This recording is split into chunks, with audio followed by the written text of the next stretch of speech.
this is the best way for you and I to spend time together, Slow, is over the course of a Zoom interview. That way we can't get each other into too much trouble.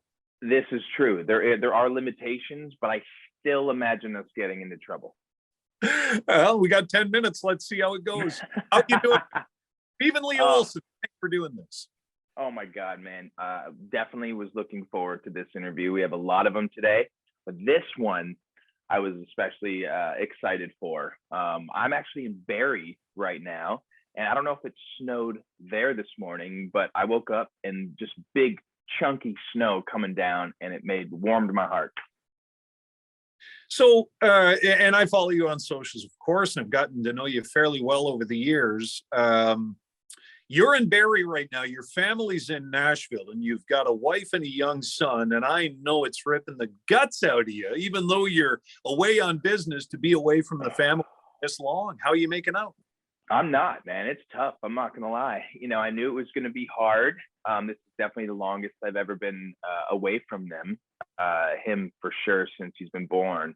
And, I missed Halloween with them. Now, luckily, my wife made it way better by surprising me and dressing him up as me for Halloween, and sent me the photo, and it made me laugh and then cry and then laugh again. But it's tough, man. I'm not gonna lie. He's kind of made me grow a second heart, and when I'm away from it, it just feels a little broken. Well, here, let me show you what you got to look forward to. Today is Take Your Grade 9 to Work Day. And you've got a young son, first Halloween, the whole thing. And then they grow up to be 14 years old. And yes. 6'2" at the age of 14, and he can hit a golf ball further than me. Well, I'm just, I think that was probably intentional on your part. You're like, I got to teach this kid to play golf early, so that when we do this, when we do like best ball, I'll be in his group and I'll drop with him. That's right. He's my guy. So you've got a lot going on, Steven Lee Olsen. My gosh, I'm reading on everything that's going on. Of course, you got the EP out, Relationship Goals. Congratulations so far on the success of the song Relationship Goals. Oh, thanks, man. Every single single that I've put out always is fun, and it's always exciting. And you've been a big part of all of them that have had success. But this one, as you know, is extra special to me, just because of the team that I've managed to partner with. One being Universal Canada, and the core being my management now. It's really made the world of a difference, from helping me choose the music to helping me market and just package the content and how we want things to look and roll out and everything. So to have the success that it's having already, I think it just broke top 20, and it's just on everywhere. I mean, on all platforms, on my social medias. It's amazing. 16 years into this, and this feels like my first record as an artist, my best foot forward. Yeah, it did crack the top 20, and the arrow on this song still pointing up. Well, I'm hoping, God willing. Hey, congratulations too, because I know one of the songs that's on the Relationship Goals EP. In fact, to be totally truthful, I had the TV on in the background a few weeks ago, and it's on TSN, and I'm goofing around on my phone, and all of a sudden I hear a really familiar voice on TV, and it's Steven Lee Olsen singing on TSN. Congratulations on what you're made of, being the official song of the CFL on TSN. So I texted you right away with things I probably shouldn't say in an interview that's going to be consumed publicly, but I couldn't have been more pumped to hear you on that song for TSN. Oh man, I mean, and honestly, how that all came about was kind of crazy. It was in the middle of COVID, and my management came to me and they said, "Hey, have you ever written a sports anthem before?" And the answer to that was nope. And I had the day off, so I ran up to my home studio, and I started building this thing. And once I started, it just kept moving, and it was one of those easier ones to write once it got going. And I wrote it by myself, and then it landed the CFL Song of the Season, which has been a dream. I mean, it's like so many friends and homies and family have come out of the woodwork, just being like, "I just saw you at the CFL at the Argos game. I just saw your face at the Ticats game." It's just been really fun, really cool, and It just goes to show you when you have the right team, anything can happen. See, I struggle to wrap my head around the notion of, you take a phone call from your management team saying, have you ever written a sports anthem? You say no, you go upstairs and you write a sports anthem that's now on TSN. How much time did that take? Oh, see, well, I mean, this is not a good representation, but that one, I think I wrote it in about an hour and a half, but they don't always happen like that. That's the thing. I knew the title. I knew I wanted to write a song called What You're Made Of. And I knew all the things I didn't want to say. I didn't want to say field goal or football or down or, I didn't want to say any of those things. I wanted to kind of be universal. And it just kind of happened. I built the track. I sang it the same day. And I remember showing my wife going, is this any good? Because when you write a song by yourself, you don't get to bounce it off of friends or whoever you're writing with. Because a lot of times they'll be like, that line stinks. We got to fix that. But when you're doing it by yourself, you just got to trust your own compass. And when it was done, I sent it to my team, and my team was like, oh my God.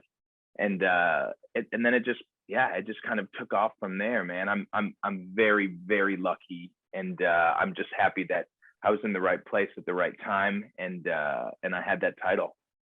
I'd love to get your take on this, because I've talked to other artists who say when a song spills out fairly quickly, sometimes it can make them a little nervous, right? Like, did this happen? It's almost moving too fast. It's like you don't have enough, and that's true. It's like when a song comes out like this, you don't have time to overthink it, But I've learned a lot of that energy that moves the song forward and is making it be written really fast gets captured in the lyric and in the song. And for the most part, a lot of the number ones that I've written kind of happens like that. Even like Make a Life Not a Living for Brett Kissel, when I wrote that song, it was very fast too. When I wrote Blue Ain't Your Color for Keith, I mean, I got that title in my sleep, woke up the next day, and we wrote it in an hour and a half. So I mean, there's other ones that have taken days as well. So it all depends, but it is pretty magic having,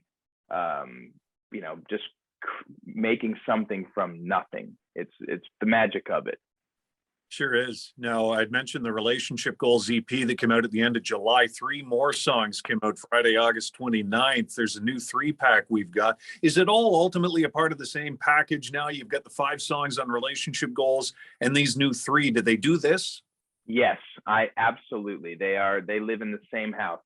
And that house is probably going to get bigger, to be honest. I can tell you, Paul, that we are never going to not put out music again. There will never be gaps of months and months and months where there's not going to be music dropped. Our plan and our goal is to always be dropping music, And that makes me excited, because Lord knows I write enough of it. I'm like, it's one thing that keeps me out of trouble. Well, I'm glad you need to start writing songs, because you get into a lot of trouble. You know what I think? I think I'm going to start writing kids songs, because some of the stuff that me and my son over there come up with, it's just crazy stuff. Maybe that's my lane. All the, and I'm sure you guys do this, but it's so much easier to write a funny song than it is to write an actual, like, heartfelt song, because you can write parodies all day long. You and I, we'd smash something right now.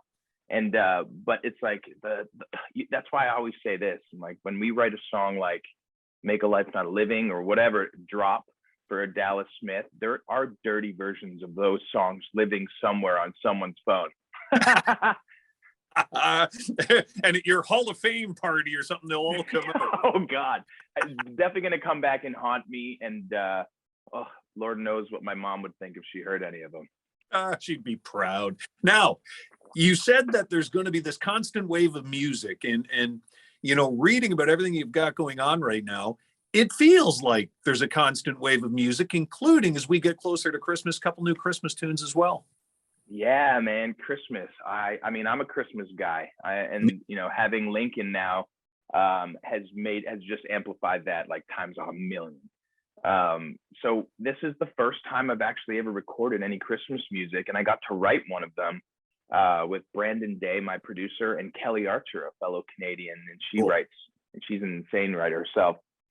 But writing that, Christmas is hitting me different is the one I wrote. We wrote that in the middle of July, the hottest day of the year in Nashville.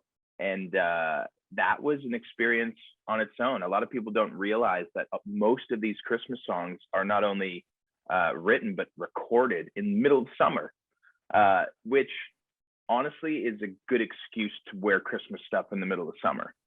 So I that's all it is. Yeah, wear my Christmas onesie. It's like a full reindeer get up, sweat my undercarriage off.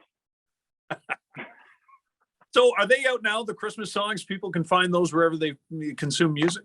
Yeah, and anywhere you can consume music, you can find both those songs. And we did a really cool cover of White Christmas. I wanted to do a barbershop style quartet, no instruments, just voice, and with a little shaker, of course. That's a shaker, if you were curious.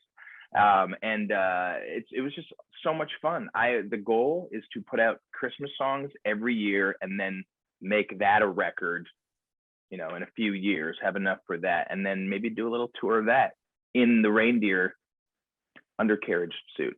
Gotta get the onesie, get that onesie rolling. Steven, they need to make those breathe a little better.